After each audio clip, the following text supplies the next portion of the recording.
Let me ask you an uncomfortable question. How many of you know someone who has been doing the same thing for 20 years and is still doing it just as poorly as when they started? That's not experience, that's repetition wearing a resume. There's a brutal difference between someone who has 20 years of experience and someone who has 1 year of experience repeated 20 times. Today, we're going to talk about that difference. We are going to talk about what it truly means to become a master of your craft and why that journey isn't complete until you start guiding others. Psychologist Anders Ericsson spent decades studying elite violinists at the Berlin Academy of Music. His conclusion was unambiguous. What separates experts from the merely competent is not innate talent, it's deliberate practice, intentional, focused, and driven by constant feedback. Doing something many times is not enough. You have to do it better every time. Malcolm Gladwell popularized the idea of 10,000 hours, but Ericsson was more precise. It's not 10,000 hours of just anything. It's 10,000 hours of conscious practice where you identify your weakest points and attack them directly. How many of us actually do that? Most people reach a level of competence and stop. Psychologists call this the automaticity phase. Once something no longer demands effort, we stop growing.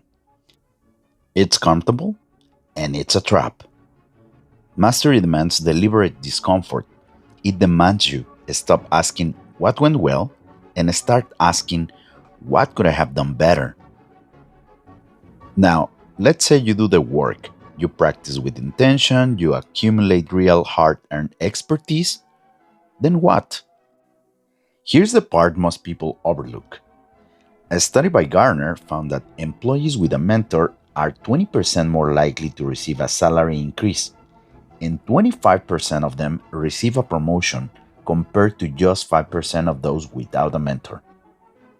The Association for Talent Development reports that 75% of executives credit a mentor as a key factor in their success.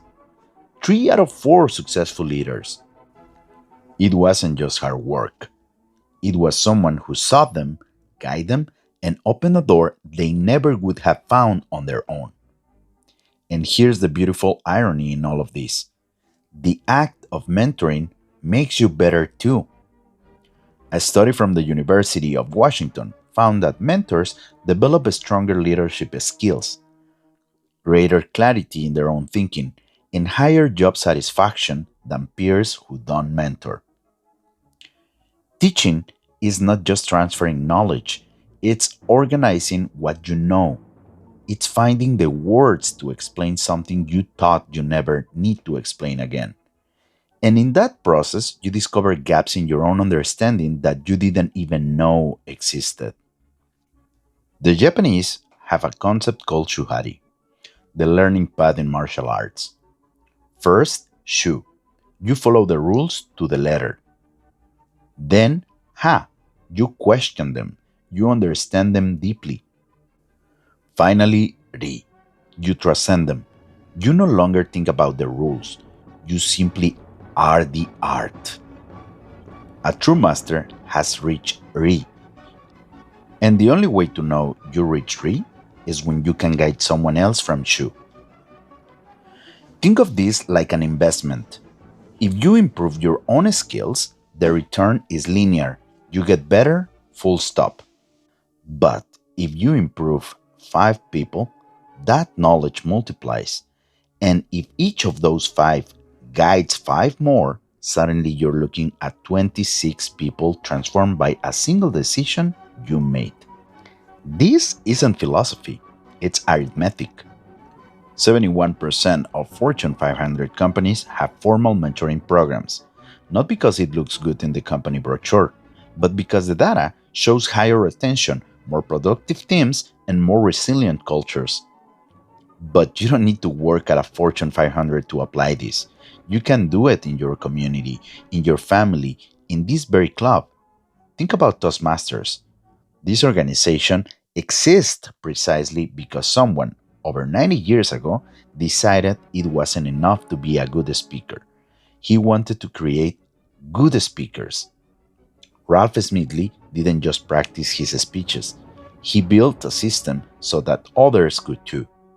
That is the legacy of a master mentor.